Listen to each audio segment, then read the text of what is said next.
J'aimerais parler d'une personne en particulier, un artiste d'origine rwandaise à la nationalité canadienne. Né Cornelius, devenu Corneille Nyongula, fils de Émile Nyongula, président du parti PSD, et sa maman, je pense qu'elle s'appelle Paskazi, la femme de Nyongula. Mais je ne vais pas beaucoup tarder sur ses parents aujourd'hui, je vais en parler, mais j'aimerais surtout parler et m'adresser à Corneille. Corneille, ça fait 30 ans, enfin pas 30 ans, depuis 14 ans que tu nous casses la tête avec tes histoires où tu joues la plus grande victime du génocide qui s'est passé contre les Tutsis au Rwanda. Et je vais distinguer deux choses. De un, je suis un grand fan de ta musique. Ça, le génie de ta musique, personne ne pourra jamais te l'enlever. Et ce que je trouve con de ta part, ou peut-être stupide, c'est que tu n'as même pas besoin de toute l'histoire du génocide et tout ce que tu joues autour pour avoir fait ta carrière. Tu n'en aurais jamais eu besoin. Tu pouvais rester sur le simple fait que voilà, tu as perdu tes parents, tu viens du Rwanda, c'était assez. Mais il a fallu que tu continues à jouer ton histoire et je te jure que là, tu as poussé le bouchon trop loin. Du coup, on va rectifier les choses. On va donner... J'ai décidé de m'exprimer en français aujourd'hui parce que la plus grosse partie de ton public parle en français. Même si ça ne devait même pas les atteindre, je m'en fous à la limite. Mais j'aimerais qu'au moins les Rwandais, eux, sachent, parce qu'il y a toute une jeunesse dans ce pays qui ignore et qui ne comprend même pas ton histoire. Corneille, arrête de... À chaque fois, comment dire, je vais parler en franglish, parce que de toute façon, tu parles franglish. Stop downsizing, tu vois, l'importance ou bien la place que ta famille avait au Rwanda de Habyarimana. Donc le Rwanda de Parmehutu, le Rwanda de l'époque, le Rwanda où le Tutsi était mal vu, etc. Quand tu continues à jouer l'ethnie Tutsi, Corneille, personne au Rwanda ne t'a jamais pris pour un Tutsi, sauf les gens de ta famille qui savaient que tu étais Tutsi. Ton père a fait ce qu'on appelle en Kinyarwanda Kwihutura. Ton père a reçu des bourses de l'État pour aller étudier en Allemagne sous les présidences de Kayibanda ou Habyarimana. Je ne sais pas lequel des deux était président à ce moment-là. Mais, nonetheless, c'est comme ça que tes parents se sont rencontrés en Allemagne et que tu es né. Ton père était un homme connu dans son pays. C'était un homme de statut. Il est devenu le président du PSD. Un des seuls partis à l'époque qui a eu le droit de s'opposer à Habyarimana et le MRND parti au pouvoir. Je ne sais pas si tu te rends compte ce que cela veut dire. On ne peut pas juste devenir opposant à Habyarimana comme ça. Nous aussi, on aurait aimé être des opposants à Habyarimana, mais ce n'était pas possible pour nous, tu comprends? Maintenant, je vais utiliser tes propres mots, donc que tu as, selon tes interventions personnelles, au fur et à mesure du temps. Au lieu d'utiliser les on dit, on sait que, je ne vais pas aller comme ça.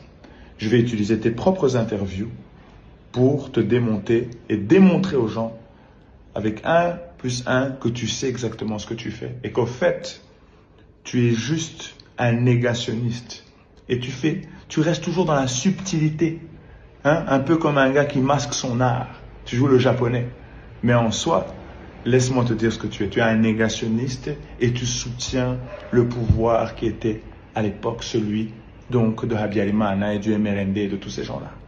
Laisse-moi t'expliquer comment. Bon, inutile de dire que tu as gagné un prix à la télé, découvert 3e prix de la découvert de la télé rwandaise en 1993. Tout ça, si je le dis, on va dire et alors? Alors on va pas parler de ça. Mais il y a un interview sur lequel, ton premier interview, je crois quand tu es devenu star à l'époque, tu dis que tu ne sais pas qui sont les gens qui ont tué tes parents. Dans le même interview, tu reviens, tu dis que une des théories voudrait dire que c'est le FPR. Donc, je ne sais pas pourquoi, mais admettons que. Corneille, tu oublies que vous habitiez dans un quartier huppé de Kigali. La zone dans laquelle vous habitez, c'est un quartier où tous les privilégiés, les préfets de Kigali, de telle ville, etc., habitaient. Donc, c'est pas tout le monde qui peut habiter où tu habitais, Corneille. Mais admettons que tu ne saches pas par rapport à tout ce privilège. Maintenant, j'aimerais rajouter que tu as pu aller en Allemagne, où tu as pu faire une partie de tes études, tu es rentré au Rwanda. Les gens comme nous, qui habitions à l'étranger à cette époque-là, nous n'avions pas ce genre de privilège, mon cher. On ne pouvait pas partir et revenir au Rwanda comme on voulait. Mais maintenant, revenons à la soirée du 15 avril. Ça me désole qu'il y a eu ce qui t'est arrivé et tout ce qui s'est passé à tes parents. Mais, la soirée du 15 avril, tu dis dans un interview, donc je reviens sur le premier interview où tu mentionnes que les gens sont venus, vous ont aligné et que tu n'as pas su reconnaître qui que ce soit dans cette interview. Mais dans le même, enfin, dans les gens, dans leur physique. Dans le même interview, tu dis qu'après, dans les jours qui ont suivi, tu as dû te cacher et que comme tu avais plus les traits de ton père, après tu t'es faufilé dans les masses et que tu as fui avec le flux de masses qui ont fui vers le Zaïre. Comment est-ce que tu dis que tu ne reconnais personne qui est venu, donc selon les militaires, j'imagine qu'il devait avoir une sorte de physique, puisqu'après tu dis que toi-même tu as dû te cacher selon ton physique qui, soi-disant, ne t'avantageait pas.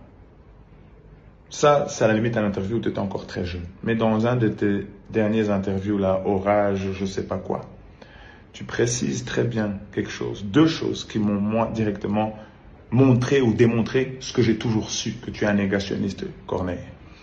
Quand tu dis que le soir du 15 avril, les miliciens sont venus chez vous, donc déjà du 7 au 15, vous êtes tranquille, tu le dis, tu n'es pas paniqué, tu ne penses pas que tu vas mourir, j'utilise tes propres mots, Corneille.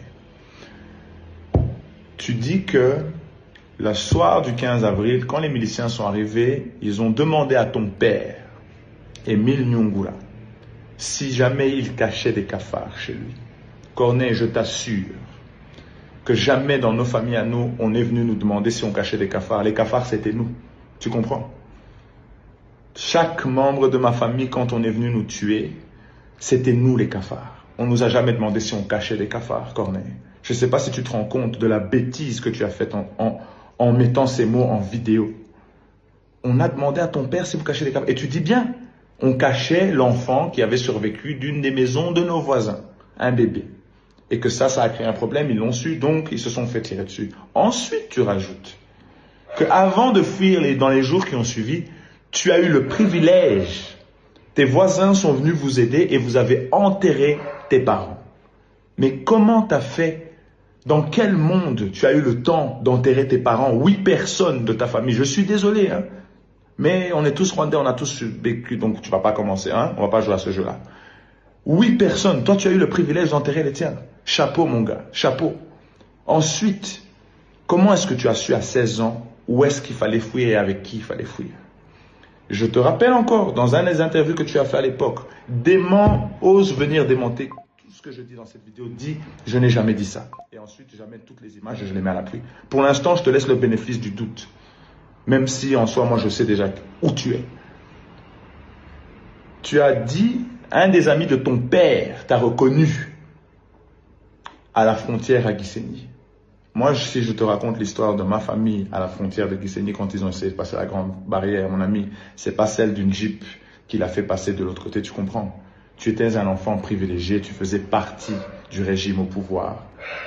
Et tu fais partie de ces gens aujourd'hui qui sont des négationnistes. Mais toi, tu fais de façon beaucoup plus subtile. Pourquoi tu n'es jamais rentré au Rwanda? Tu crois que tu es la seule victime de cette guerre, du génocide? Comment tu oses? Tu joues la victime. Arrête tes bêtises, Corneille. Tu vois, on n'a pas pitié de ces histoires-là. Ça, tu peux amener chez les Blancs, ça vend des disques peut-être. Mais tu n'avais même pas besoin de ça. Parce que même les Rwandais t'aiment. Mais tu veux encore continuer. Aujourd'hui, tu dis, tu donnes ton soutien aux populations de l'Est du Congo. Qu'est-ce que tu veux dire par là? Toutes ces années, tu restes à l'écart de tout ça et tout d'un coup, tu as une opinion publique par rapport à ça. Tais-toi, Corneille. Reste dans ton coin, occupe-toi de tes enfants, c'est mieux pour tout le monde. Mais arrête de venir jouer les justiciers, mon ami. Tu comprends? Tes parents faisaient partie d'un régime génocidaire. Et aujourd'hui, tu fais tout pour couvrir. Ça fait 14, 15 ans, et j'imagine 30 ans, parce que ça fait 30 ans que tu es parti, que tu joues une histoire. Quand tu dis, hein, vos amis du Nord se sont occupés de moi, ça veut dire quoi? Hein? Tous ces amis-là du Nord. Nous, on n'avait pas ces amis du Nord. Ces gens privilégiés qui ont pu vous trouver des visas et tout ça pour aller en Allemagne, juste, hein, when the war was ending. Corneille, s'il te plaît, reste à ta place. Ne fais pas en sorte que nous aussi, on commence à aller contre toi maintenant. On a toujours, malgré ta bêtise là, on a quand même toujours consommé ta musique et on est fiers de toi. Mais si tu veux maintenant Voilà, maintenant il est temps de t'exposer, de dire aux gens qui tu es. Ça veut pas dire que j'écouterai plus ta musique, mais sache qu'on te connaît. Wa muganura woze ni mbalimo mbazi. Ngumuntu naguhisha kakwangu uzamuhishe kubizi. Ubwo ndakubwiye nutumva urakanyagwa. Sawa turi kumwe.